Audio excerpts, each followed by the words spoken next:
আলহামদুলিল্লাহ আমি 6 পেয়েছি।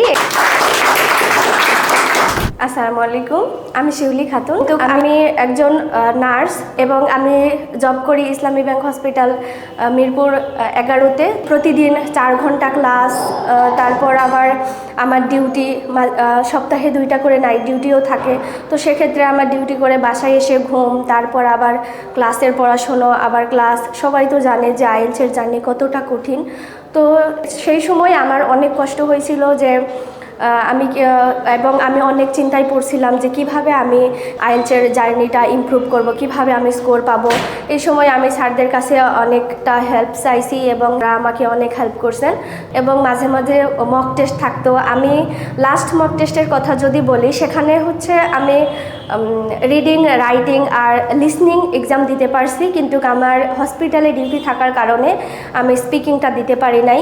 তো এই জন্য আমার স্কোর অনেক কম আসছিল এবং আমি 2-3টা মক টেস্ট দিয়েছিলাম আমার ফাইনাল এক্সামের আগে। তো সেখানেও আমার 4.55 এইরকম আসতো এবং যখন আমাদের ক্লাস শেষ হয়ে গেল, তারপর আমি চিন্তা করলাম যে এইভাবে পড়াশোনা করলে হয়তো তেমন কোনো ইমপ্রুভ করা যাবে না। তো আমি ভাবলাম যে তাহলে জবটা এক সাইডে রেখে দিয়ে আমি পড়াশোনাটাকে কন্টিনিউ করি।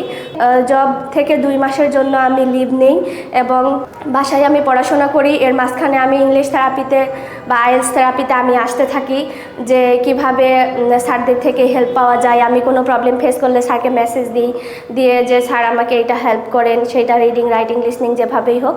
তো যারা ভবিষ্যতে এখান থেকে এক্সাম দেবেন বা যেখান থেকেই এক্সাম দেন না কেন, আপনাদের জন্য আমার একটাই সাজেশন থাকবে, সেটা হচ্ছে প্রতিদিন আপনাদের 4টা মডিউলই প্র্যাকটিস করতে হবে। এরকমটা না যে আপনি একদিন প্র্যাকটিস করলেন আর বাকি দিন আবার 2-3 দিন করলেন না, গ্যাপ দিলেন। এরকম করলে আপনাদের আইএলটিএস জার্নিটা অনেক লং হবে।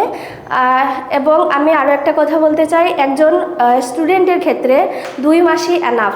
আইএলটিএস প্রিপারেশান নেওয়ার জন্য 2 মাসই এনাফ।